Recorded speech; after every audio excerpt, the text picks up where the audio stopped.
نحمده ونستعينه ونستغفره ونعوذ بالله من شرور أنفسنا ومن سيئات أعمالنا من يهدي الله فلا مضل له ومن يضلل فلا هادي له وأشهد أن لا إله إلا الله وحده لا شريك له وأشهد أن محمدا عبده ورسوله أما بعد فإن أحسن الكلام كلام الله وخير الهدي هدي محمد صلى الله عليه وآله وسلم وشر الأمور محدثاتها وكل محدثة بدعة وكل بدعة ضلالة وكل ضلالة في النار.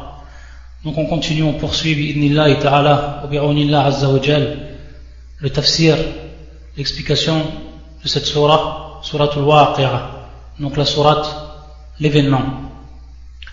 Et on s'est arrêté le dernier cours, donc c'est le troisième cours inshallah ta'ala et le dernier cours pour ce qui est de l'explication de cette sourate.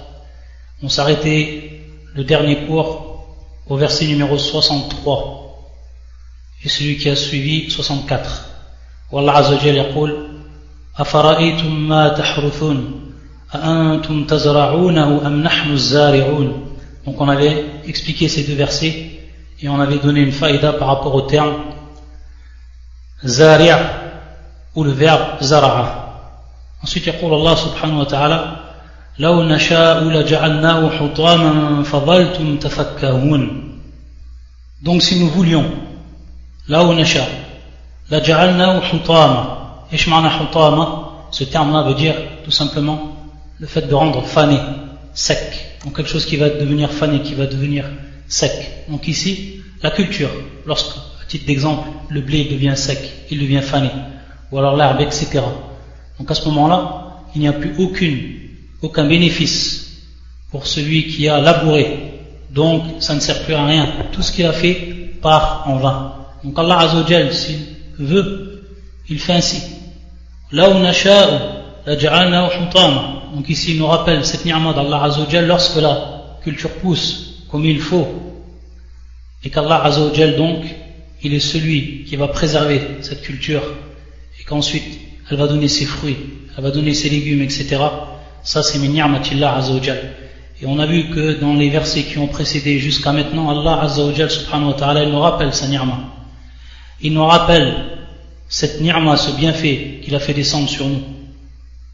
Tout ce que l'on peut trouver dans cette vie d'ici-bas, pour notre pur bénéfice, et dont on en profite jour après jour. Donc Allah azza wa jal nous rappelle cela, afin que, de par le shukr, donc de par la reconnaissance, cette reconnaissance qui va se traduire par l'ibada, par l'adoration d'Allah Azza wa Jal en étant reconnaissant envers lui subhanahu. Fadhaltum tafakkahun. Donc si cela arrivait, si on transformerait cette culture en produit fané et sec, quel serait le résultat de votre réaction? Fadhaltum tafakkahun. Tafakkahun, ce terme-là, dont les salafs l'ont expliqué, certains ont dit ta'jabun, comme Ibn Abbas radiyallahu ta'ala anhuma, ta'jabun, c'est-à-dire que vous serez étonnés de cela. Ou ba'dhum qalu, certains ont dit tahzunun ala ma fatakum min zar'ikum, c'est-à-dire que vous allez être triste, attristé de ce que vous avez perdu par rapport à votre culture. Ou tandamun, c'est-à-dire vous regretterez.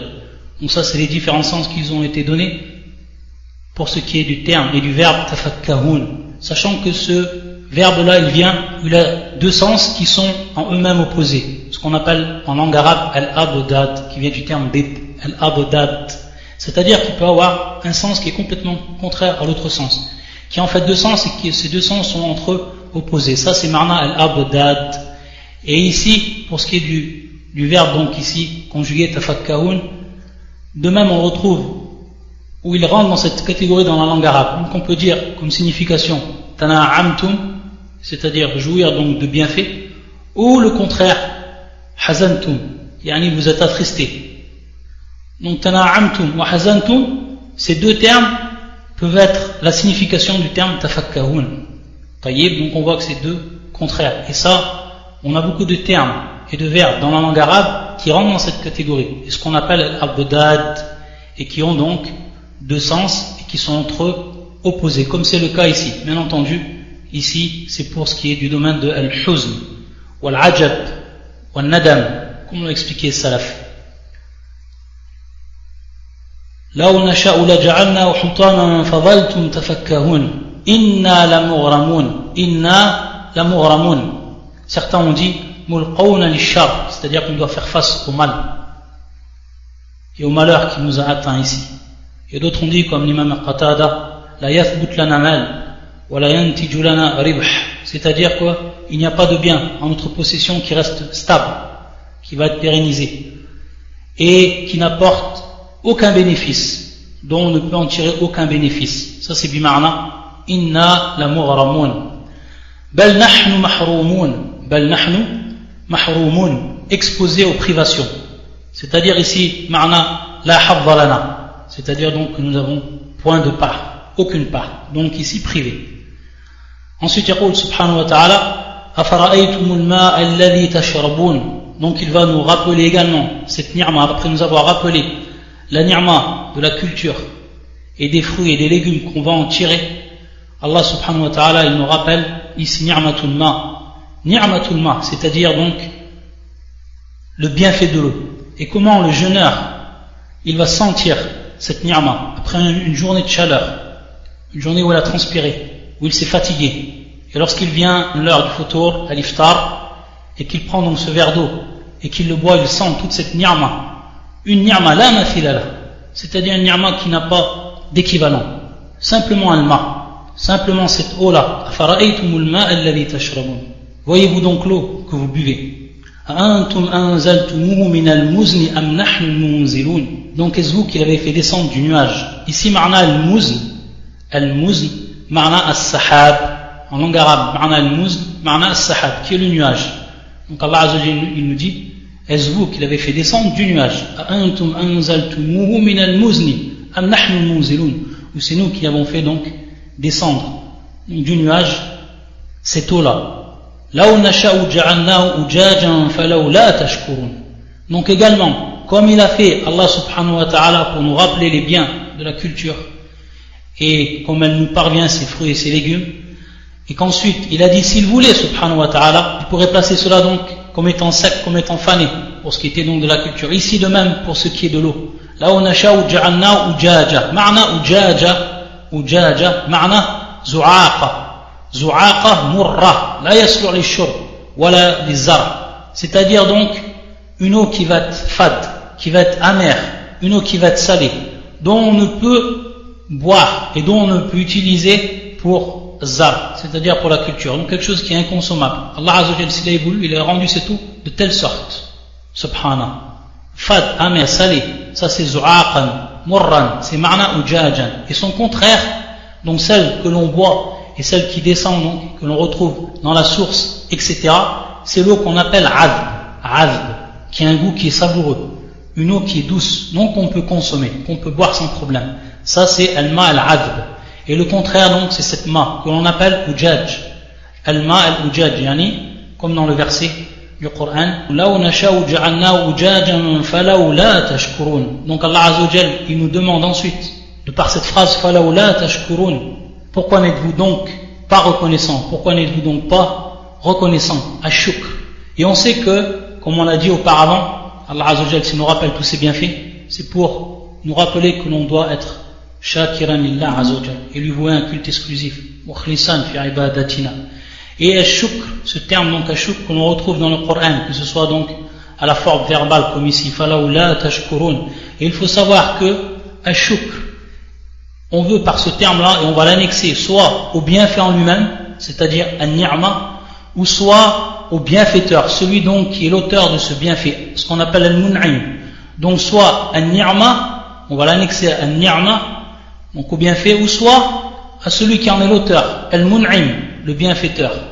Et pour ce qui est du premier, on retrouve beaucoup donc dans le Coran, comme yaqul subhanahu wa ta'ala, Rabbi awzi'ni an ashkura ni'mataka allati an'amta 'alayha, an ashkura ni'matak, donc que je sois reconnaissant par rapport au bienfait, à ton bienfait que tu m'as donné, dont tu m'as fait jouir, an ashkura ni'matak.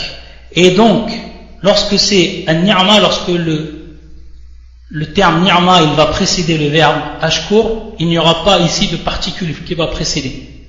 Tayyib, donc on dit directement après le verbe le terme ni'ma, ashkura ni'matak.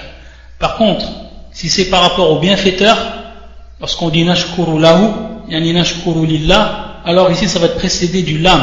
Ça c'est un procédé que l'on retrouve dans le Coran tout le temps. Lorsque dans le Coran on retrouve le shukr et qui va venir après le shukr, le bienfaiteur, c'est-à-dire al-mun'im, en l'occurrence ici bien entendu Allah subhanahu wa ta'ala, toujours il va être donc précédé lafzul jalala bil lam, nashkur lahu ou nashkur lillah, comme dans le verset du Coran, washkur li wa liwalidayka, washkur li wa liwalidayka.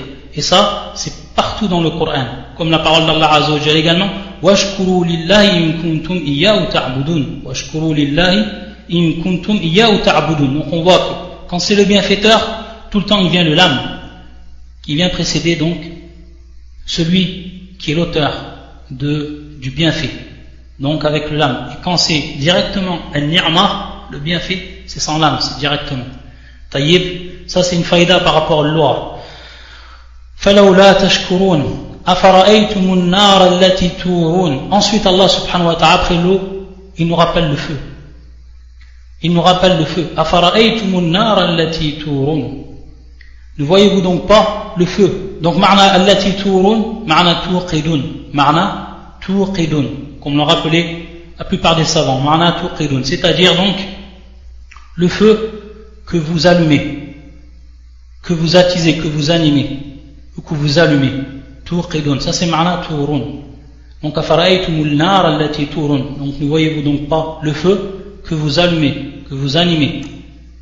Et subhanahu wa ta'ala ici, il va nous rappeler à partir du feu, Yom al-Qiyamah, le jour de la résurrection. Et on va voir également dans un verset qui va venir expliquer donc ce terme Turun, et qui va venir également expliquer ce verset, donc ici tafsir le Coran, bil Coran, qui fait surat Yasin. Wallah azza wa jalla yaqul qul yuhyiha alladhi ansha'aha awwala marra. C'est-à-dire lorsqu'Allah subhanahu wa ta'ala nous fait part de ceux qui vont demander par rapport à al-khalq, par rapport à la création, qui va donc, comment va être ressuscité cette création? Allah azza wa jalla il répond, dit, et donc il va la faire revivre, il va la ressusciter, donc cette création, celui qui l'a créée la première fois. قُلْ يُحْيِيهَا الَّذِي أَنْشَأَهَا أَوَّلَ مَرَّةٍ وَهُوَ بِكُلِّ خَلْقٍ عَلِيمٍ. Et il est donc par rapport à chaque création bien instruit, bien savant, subhanahu wa ta'ala. الَّذِي جَعَلَ لَكُم مِّنَ الشَّجَرِ الْأَخْضَرِ نَارًا. Celui donc qui a placé parmi l'arbre vert, الَّذِي جَعَلَ لَكُم مِّنَ الشَّجَرِ الْأَخْضَرِ نَارًا فَإِذَا أَنْتُم مِّنْهُ تُوقِدُونَ. فَإِذَا أَنْتُم مِّنْهُ توقدون, donc معنى ici توقدون et donc معنى تورون, qui sont ici donc deux synonymes. الذي جعل لكم من الشجر الأخضر من الشجر الأخضر نارا, donc qui a placé à partir de l'arbre vert le feu. فإذا أنتم منه توقدون. Et donc à la suite du verset ici, أأنتم أنشأتم شجرتها أم نحن المنشئون, c'est-à-dire est-ce que c'est vous qui avez créé son arbre ou en sommes-nous le créateur, celui donc qui l'a créé du néant? Am nahnu al-munshi'un. Et al-shajara ici, comme nous le rappellent les savants, il dit ça revient à deux arbres qui étaient connus des Arabes et à partir duquel on fabriquait du feu facilement, qui s'appelle al-marh, al-marhu, le deuxième arbre qui s'appelle al-affar, al-affar. Et donc pour ce qui est du premier, c'est un arbre qui est facilement inflammable, et pour ce qui est du deuxième, c'est un arbre ou un arbuste à partir duquel on va fabriquer des briquets, etc. Al-marhu ou al-affar. Et ce que faisait donc, ce qui était une pratique connue chez les Arabes, c'est qu'ils prenaient deux branches des deux et ils les frottaient entre eux. Par frottement donc venait donc le feu. Ici Allah subhanahu wa ta'ala il rappelle cette ni'ma qu'il leur a donnée à travers donc cet arbre là, et que c'est lui subhanahu wa ta'ala qui l'a créé, personne d'autre, et qu'à partir de lui il est venu donc le feu que vous utilisez et dont vous en tirez main de profit. Ensuite, il dit subhanahu wa ta'ala, نحن جعلناها تذكرة ومتاعا للمقوين. نحن جعلناها تذكرة ومتاعا للمقوين. C'est-à-dire, nous avons fait un rappel, bien entendu, de l'enfer, et un élément utile pour ceux qui en ont besoin. Dans ce verset, نحن جعلناها تذكرة. Donc, tazkira qui est le rappel. Et le rappel par rapport donc au feu de l'enfer. Ayadan billah, sachant que le prophète sallallahu alayhi wa sallam nous a informé que le feu de l'enfer était 70 fois plus puissant et plus ardent que le feu de cette dunya. Donc ici c'est un rappel pour nous, lorsqu'il nous dit Allah Azza wa Jalla, Nahnu ja'alnaha tadhkira, lorsque ce feu on le voit, et lorsqu'il nous brûle, lorsqu'on se brûle par accident, on se rappelle donc ce que va être le châtiment du feu, ceux qui vont rentrer dans l'enfer, ayadan billah, sachant que ce feu n'est qu'une partie, ou n'est qu'une faible puissance qu'aura le feu, finnar, c'est-à-dire dans l'enfer. Donc ici c'est bel et bien un rappel qu'Allah Azza wa Jal il nous fait par rapport à cela. Et également ici donc deux faïdas, deux bénéfices qui nous sont rappelés, de sagesse de cette création. Donc tafkira, et le deuxième وَمَتَاعًا لِلْمُقْوِينَ, mata'an qui veut dire donc manfa'a, bima'na manfa'a, qui est l'utilité, qui est le bénéfice. Lil-muqwin, ce terme vient du terme al-qiwa'u min al-ard, qui est en réalité al-khala ou al-fala. C'est tout simplement un endroit qui est vide, un endroit qui est désertique et un endroit qui est éloigné. Donc la personne, lorsqu'elle voyage et que lorsqu'elle traverse ces endroits désertiques, ces endroits vides, qui sont nommés ici al-qiwa, automatiquement il va trouver une grande utilité lorsqu'il a la présence du feu, à partir de cette source, quelque chose qui est très bénéfique pour lui. Donc c'est pour celui bien entendu qui voyage. Mais ça yashmal, c'est-à-dire ça englobe également celui qui n'est pas voyageur, c'est-à-dire tous ceux qui sont présents dans cette vie d'ici-bas, tous les gens qui utilisent donc le feu, qu'ils soient voyageurs ou non, ils ont maintes et maintes donc profit et bénéfice. Ensuite, subhanahu wa ta'ala yaqul fasabbih bismi rabbikal azim, glorifie donc le nom de ton Seigneur le Très-Haut. Ensuite, subhanahu wa ta'ala yaqul fala uqsimu bimawaqi'in nujum, fala uqsimu bimawaqi'in nujum. Pour ce qui est donc du tafsir de ce verset, il y a ikhtilaf des savants, c'est-à-dire une divergence entre les savants. Fala uqsimu bimawaqi'in nujum. Et bien entendu ici qasam, c'est-à-dire qu'Allah Azza wa Jal il va jurer, et on sait qu'Allah Azza wa Jal il jure par ses créatures. Pour ce qui est de la première parole, certains savants ont dit, et ça c'est ikhtiyar ibn Jarir al-Tabari, imam al-Mufassirin, an al-murad bin nujum al-kawakib, al-nujum bima'na al-kawakib, c'est-à-dire donc les planètes, wal murad bimawaqi'ha tulu'uha wa ghurubuha, c'est-à-dire donc al-mawaqi' ici, c'est-à-dire l'emplacement des planètes, et lorsqu'elles apparaissent et lorsqu'elles disparaissent, al-tulu' wal-ghurub, etc. Donc ici, comme ils l'ont traduit, non, je jure par les positions des étoiles, et ici donc al-kawakib, des planètes dans le firmament. Ça c'est un des tafsirs qui a été donné par les savants. Et l'autre tafsir, c'est ceux qui ont dit ici Murad al-Nujum, Nujum al-Qur'an, car on sait que le Qur'an il est descendu totalement en une fois, Laylatul Qadr, donc la nuit de la prédestination, Min as-sama' al-ulya ila as-sama' ad-dunya, donc du plus haut des cieux au plus bas des cieux, Sama ad-dunya, donc le ciel de cette vie d'ici-bas. Et une fois qu'il est descendu, donc totalement et en une seule fois, de ce ciel à ce ciel, il est descendu ensuite, fi hadhihi ad-dunya, c'est-à-dire sur la terre, munajjaman. Munajjaman bima'na mufarraqan, il est descendu donc scindé, par fraction. Il était donc divisé pour ce qui est donc de sa descente. C'est-à-dire que les versets sont descendus au fur et à mesure, et pas d'un coup. Ça c'est ma'na munajjaman. Et c'est ce qu'on appelle donc ici Nujum al-Qur'an. C'est dans ce sens-là. Tayyib. Donc ça, c'est deux avis des savants. Ceux qui ont dit c'est par rapport au Qur'an, et ceux qui ont dit donc c'est par rapport al-Kawakib. Et bien entendu, pour ce qui est de al-Muqassam alayh, c'est-à-dire lorsqu'on jure, lorsqu'on prête serment, lorsqu'on jure. Je jure par Allah subhanahu wa ta'ala, quand c'est le cas de la créature, elle jure par rapport à une chose.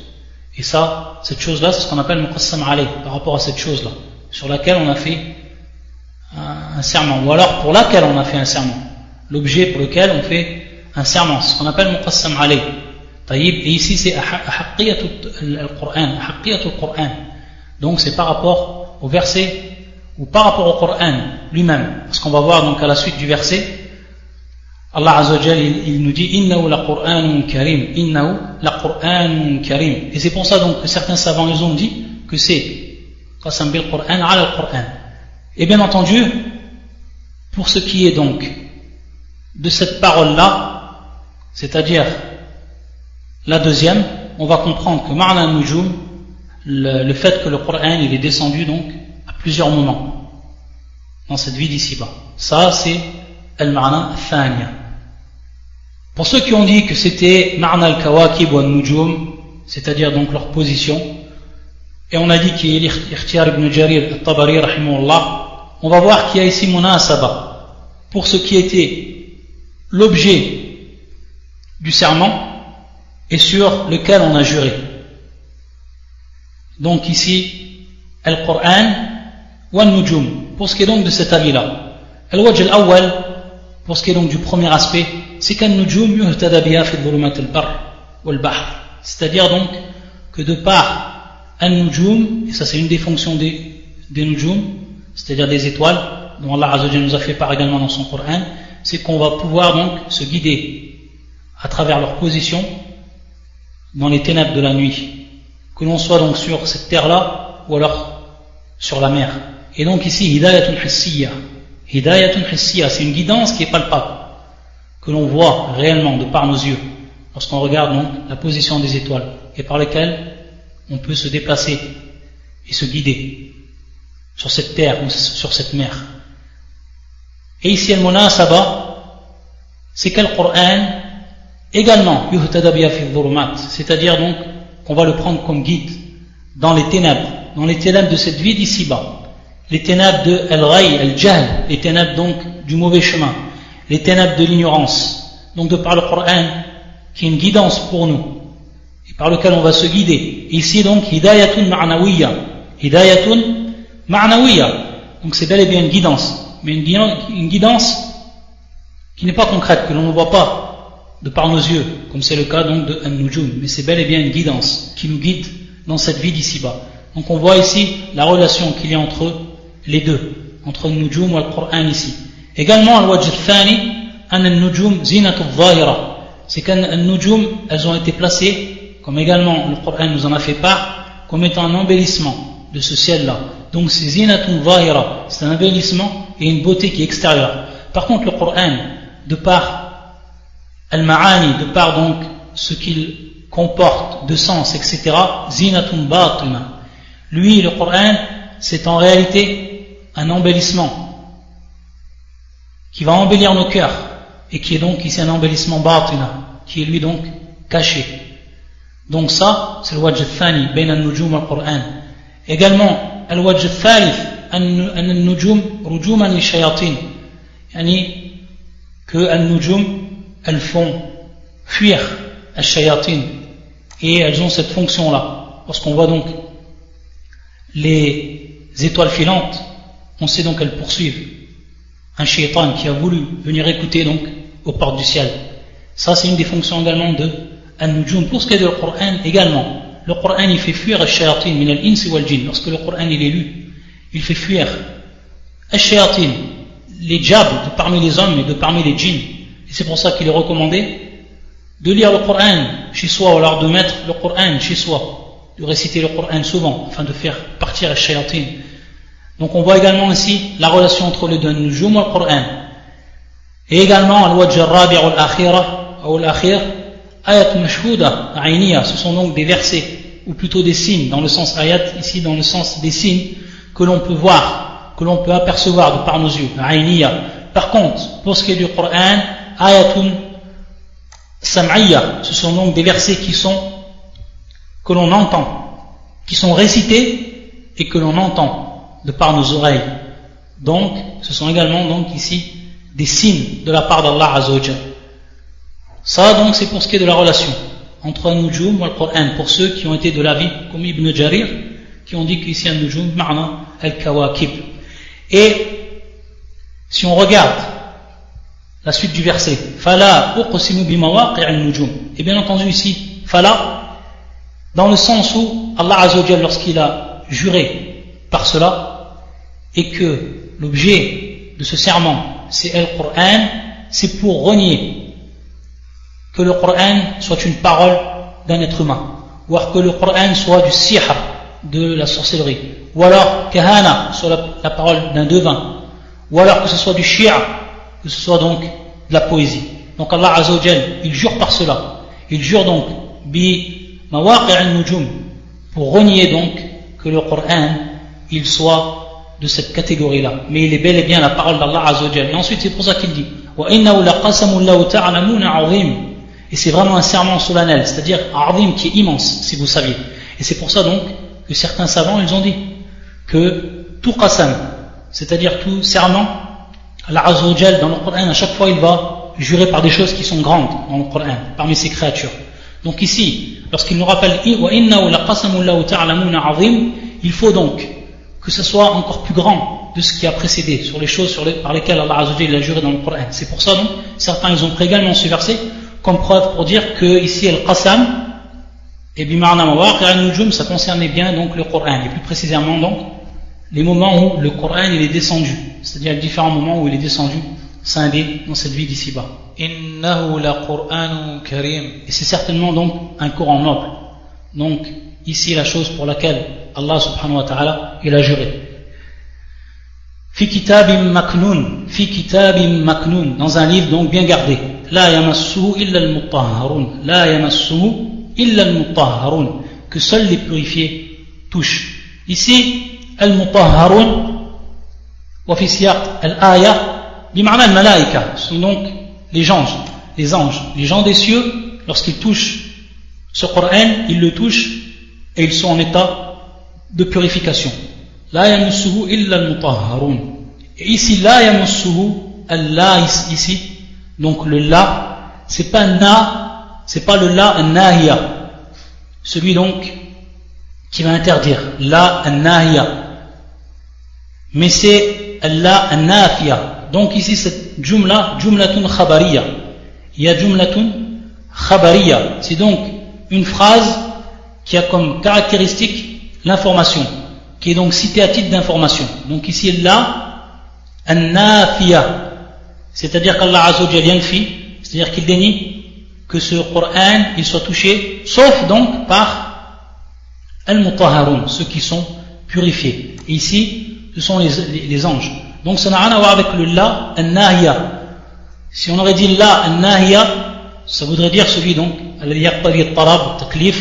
celui donc qui va impliquer une demande au niveau du shar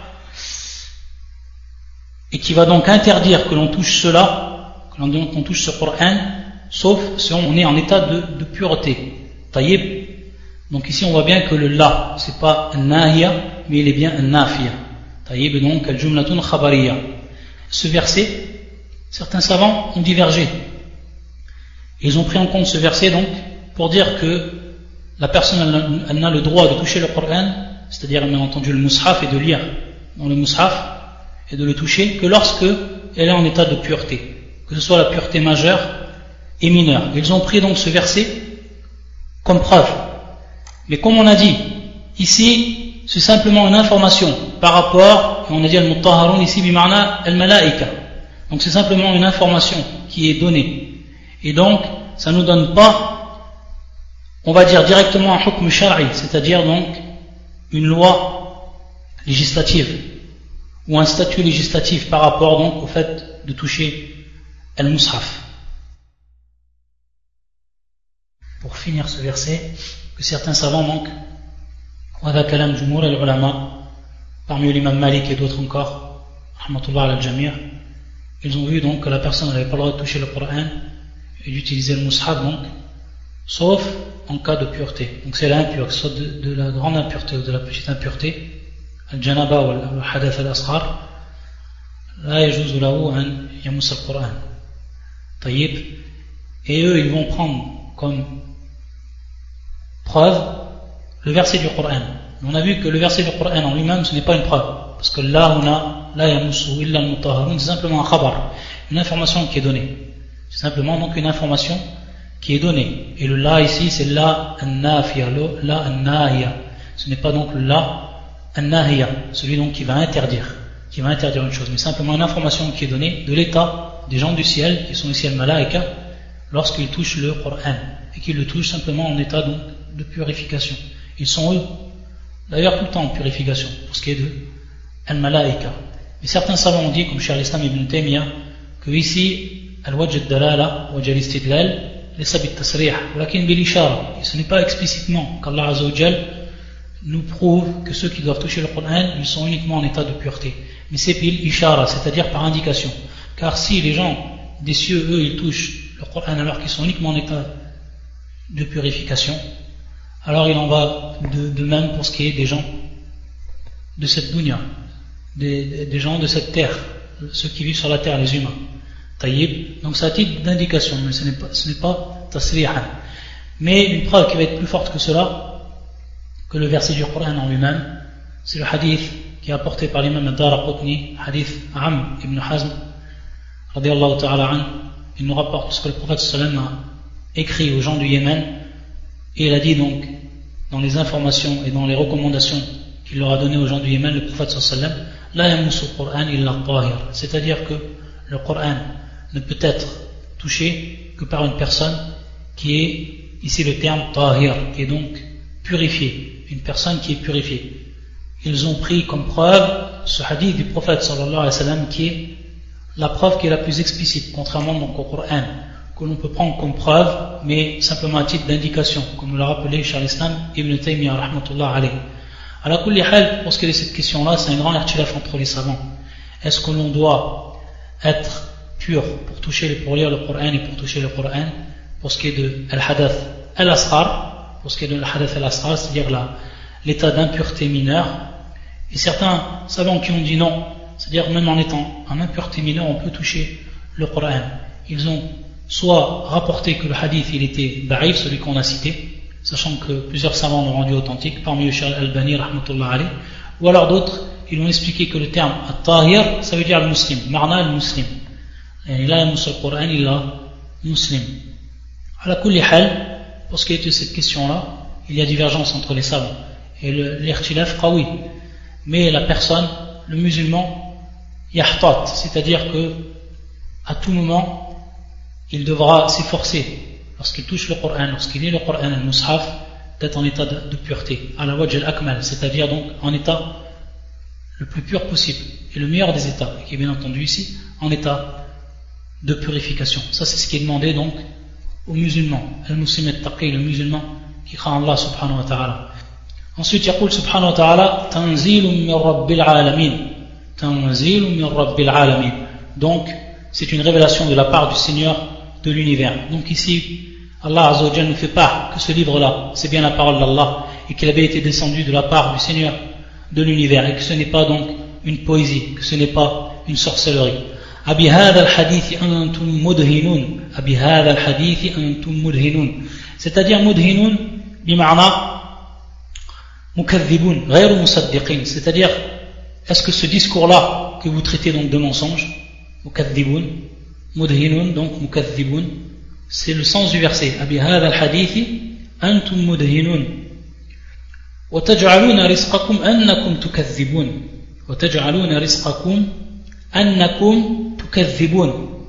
Et est-ce que pour vous donc une façon d'être reconnaissant à votre subsistance que de traiter le Coran de mensonge? C'est comme ça qu'ils l'ont traduit. وتجعلون رزقكم أنكم تكذبون.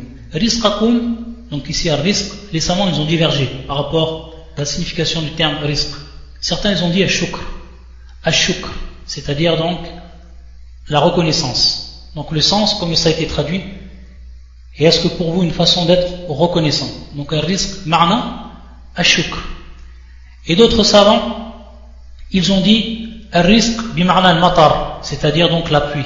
Et ils vont faire ici référence à un hadith du prophète sallallahu alayhi wa sallam. Et c'est vrai que c'est la parole forte par rapport au hadith du prophète sallallahu alayhi wa sallam, lorsque des personnes, ils ont dit Terna, binoni hada ou hada, c'est-à-dire on a été où la pluie est tombée grâce à telle planète, An-No donc, comme l'ont dit certains savants, Ibara an manazil al-qamar, c'est-à-dire les positions de al-qamar, ala kulli hal, ala hasab ikhtilaf fi no, qalu mutirna bi nawi kada wa kada. c'est-à-dire donc cette pluie-là, ils ont dit que c'était grâce à l'apparition de certaines des planètes ou de certaines des étoiles. Donc ici, ça a bien été du kufr dans leurs paroles. Et c'est pour ça que les savants nous ont dit al-rizq ma'na ici al-matar wa annakum tukadhibun, c'est-à-dire tukadhibun, c'est-à-dire que vous allez rendre de mensonge que cette ni'ma-là, cette matar, ça vient bel et bien d'Allah Azza wa Jalla. Donc c'est dans ce sens. Wa taj'aluna rizqakum annakum tukadhibun. Et dans l'autre sens, donc, ceux qui ont dit que c'était ashukr, c'est-à-dire donc, c'est de cette façon que vous êtes reconnaissant, lorsque vous, donc ici minbab bien entendu, at-tawbih, lorsque vous démentez les paroles d'Allah Azza wa Jalla, c'est-à-dire donc ce Coran, ce tanzil de la part du Seigneur des mondes. فَلَوْلَا إِذَا بَلَغَتِ الْحُلْقُومِ فَلَوْلَا إِذَا بَلَغَتِ الْحُلْقُومِ. Ensuite Allah Azza wa Jalla, il nous parle par rapport donc à la mort. Al-hulqum bima'na al-haq, c'est-à-dire donc la gorge. Lorsque ici, bien entendu, il est fait allusion à quoi? À ar-ruh. Ar-ruh, c'est-à-dire donc l'âme de la personne. Lorsque cette âme arrive jusqu'à la gorge, au moment donc où la mort nous vient, au moment où elle sort de notre corps, c'est-à-dire que vous qui êtes auprès du mort, ceux qui sont auprès du mort, autour du mort, vous êtes en train de le regarder, vous êtes en train de regarder agoniser, sans que vous voyez bien entendu l'âme qui va sortir. Donc vous ne voyez pas. Et nous sommes plus proches de lui. Et bien entendu ici, et comme on l'a expliqué lorsqu'on avait donné l'explication du livre Qawa'id al-Muthla de Cheikh Al-Uthaymin rahmatullah alayh, on avait expliqué que ma'na wa nahnu aqrabu ilayhi minkum, c'était bima'na al-malaika. Bima'na al-malaika. On a donné l'explication et on a détaillé dans cela, on n'y revient pas inshallah. Ça c'était dans les exemples qu'on avait donnés à partir des attributs d'Allah Azza wa Jalla, plus précisément dans ce que les gens de l'innovation ils avaient faussement attribué aux gens de Ahl Sunnah lorsqu'ils avaient dit qu'ils avaient fait preuve de ta'wil, c'est-à-dire d'interprétation, mais dans le sens une interprétation qui est faussée, taïb, alors que le cheikh rahimahullah il avait expliqué et détaillé qu'ici c'était bel et bien ma'na al-malaika, et il avait expliqué cela à partir des versets du Coran, et que c'était bien zahir al-aya, que c'était bien l'apparence du verset du Coran, et ce n'était pas donc une fausse interprétation qui avait été donnée, ou plutôt une déviation du sens qui avait été donné par les gens de la sunna, raddan ala ahli at-ta'wil wa at-tahrif wa nahnu aqrabu ilayhi minkum walakin la tubsirun. Donc à ce moment-là, l'ange de la mort et les anges ils sont venus autour de cet homme-là qui est en train d'agoniser, et lorsque son âme elle est venue jusqu'à la gorge, donc pour récupérer cette âme-là, tout ça nous on ne le voit pas, les vivants qui sont autour du mort. Walakin la tubsirun, ça c'est le ma'na ou le sens du verset. Et al-faïda ici, beaucoup de savants nous ont dit, lorsque l'âme elle est muttasil bil badan, on dit an-nafs. Lorsqu'elle est muttasil bil badan, on dit an-nafs. C'est-à-dire lorsqu'elle est encore à l'intérieur du corps, l'âme, et qu'elle n'est pas sortie ou en train de sortir, lorsqu'elle donc elle est thabit, elle est bien ancrée dans le corps de l'homme, on appelle ça an-nafs, l'âme. Taïb. Parmi les versets du nafsi wa ma sawwaha. Par contre, lorsqu'au moment où elle va sortir, et lorsqu'elle sort donc du badan, kharaja min al-badan, ghayr muttasal bil badan, on appelle ça ar-ruh. On appelle ça ar-ruh. Et c'est pour ça que le prophète sallallahu alayhi wa sallam, lorsqu'il est rentré auprès de Abu Salama, radiyallahu ta'ala anhu, lorsqu'il est mort, Umm Salama était présente, et c'est elle qui nous rapporte ce hadith authentique, fa'armabahu, c'est-à-dire donc qu'il a fermé ses yeux.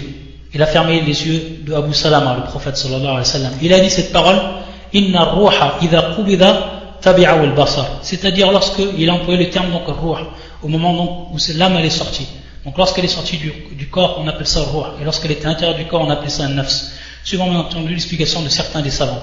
Inna ar-ruha idha qubida, c'est-à-dire donc lorsque l'âme elle est prise, idha qubida, elle est prise bien entendu par al-malaika tabi'a al-basar, c'est-à-dire que les yeux du mort ils suivent cette âme là, et c'est ce qu'on voit lorsqu'on voit donc les yeux d'un mort, on voit qu'ils sont dirigés en haut dans le ciel et ils regardent de manière fixe. Taïb, ça c'est ma'na tabi'a al-basar, c'est-à-dire que les yeux ils suivent cette âme là lorsqu'elle est prise par les malaika. C'est pour ça que le prophète sallallahu alayhi wa sallam, ça fait partie donc de la sunna, lorsque quelqu'un meurt, c'est de refermer ses yeux, de fermer ses yeux.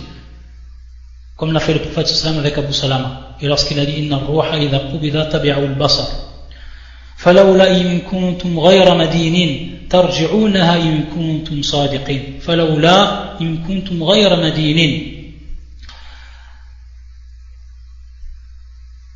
Pourquoi donc, si vous croyez que vous n'avez pas de compte à rendre?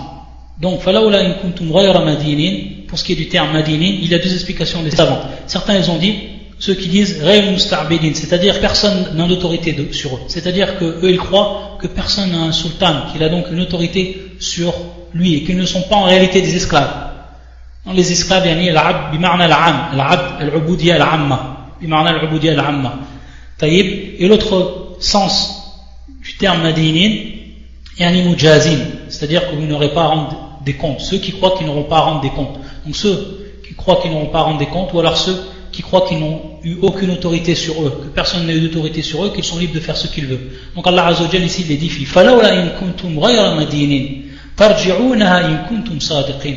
C'est-à-dire donc, si vous en avez la capacité, alors vous la ferez revenir. إِن كُنْتُمْ صَادِقِينَ. Ne la faites donc vous pas revenir, donc cette âme, si vous êtes véridique, la faire revenir dans le corps. Et ça c'est une chose qui est strictement impossible. Donc on voit qu'Allah Azza wa Jalla ici, il nous prouve encore. فَأَمَّا إِن كَانَ مِنَ الْمُقَرَّبِينَ. Et ensuite, Allah Azza wa Jalla, après avoir fini d'avoir cité la mort et son état ici, subhanahu wa ta'ala, il va nous rappeler encore les trois catégories qu'on a vues au début de cette sourate, au début du verset de cette sourate. Et il dit فَأَمَّا إِن كَانَ مِنَ الْمُقَرَّبِينَ. Donc on a vu donc pour ce qui était de al-muqarrabin, et qui sont donc as-sabiqun. Et certains savants donc disent que ce sont ceux qui vont rentrer dans le paradis sans que de compte soit fait. Ils rentreront donc بغير حساب الذي يدخلون الجنة بغير حساب.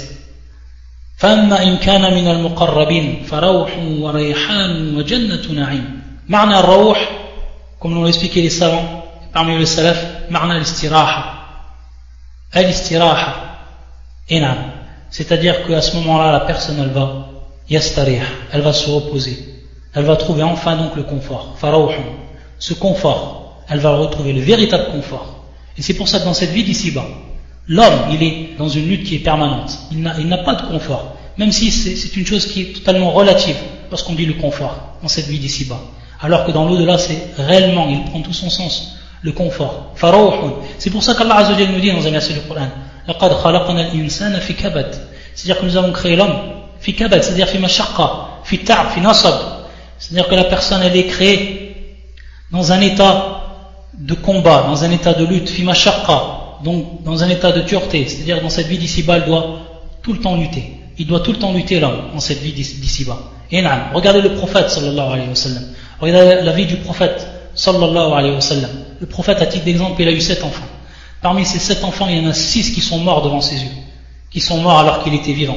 Et parmi eux, bien entendu, celui qui était en bas âge, Ibrahim. Et lorsque le prophète sallallahu alayhi wa sallam l'a pris dans ses bras, il a dit Inna al-ayna la tadma, inna al-qalb la tahzan, inna ala firaqika la mahzunun ya Ibrahim. Lorsqu'il a dit cette parole, l'œil, il pleure, que le cœur, il s'attriste. Inna, que nous sommes très tristes par rapport donc à la firaqika, par rapport au fait de te délaisser ou de te laisser. Donc, le prophète sallallahu alayhi wa sallam, regardez cette douleur qu'il a eue par rapport à ses enfants. 6 sont morts d'entre eux. La seule qui est restée après sa mort, c'était Fatima, sa fille Fatima, radiyallahu ta'ala anha, qui est morte après la mort du prophète sallallahu alayhi wa sallam de 6 mois.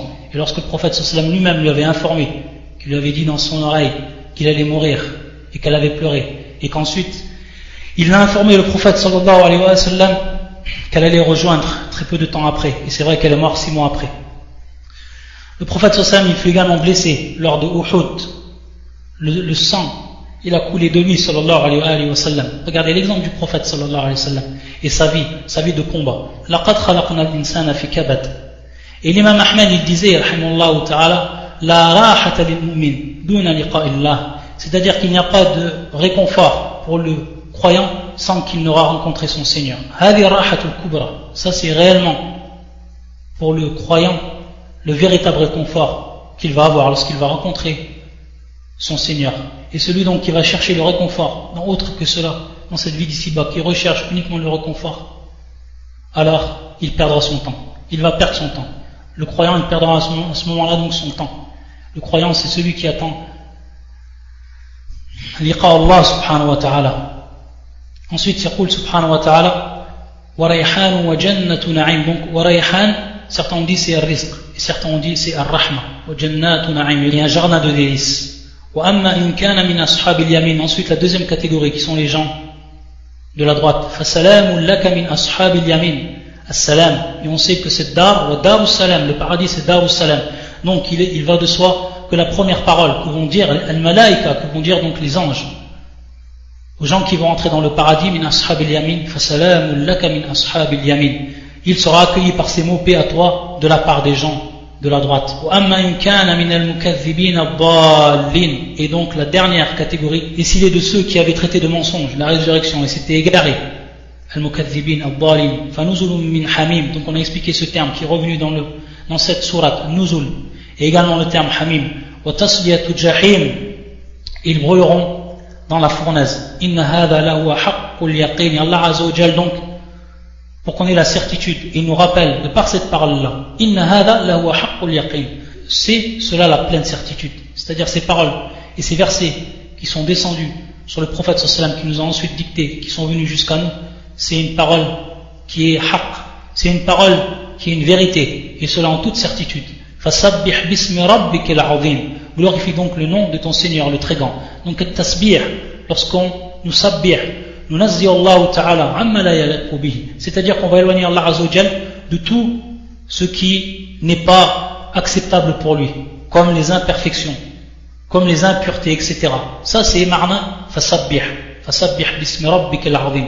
Et celui en réalité qui va faire cela, c'est-à-dire alladhi yusabbih bihaqq, celui qui va donc glorifier Allah Azza wa Jal, qui va l'éloigner de tout ce qui n'est pas propre à Allah subhanahu wa ta'ala comme imperfection, etc.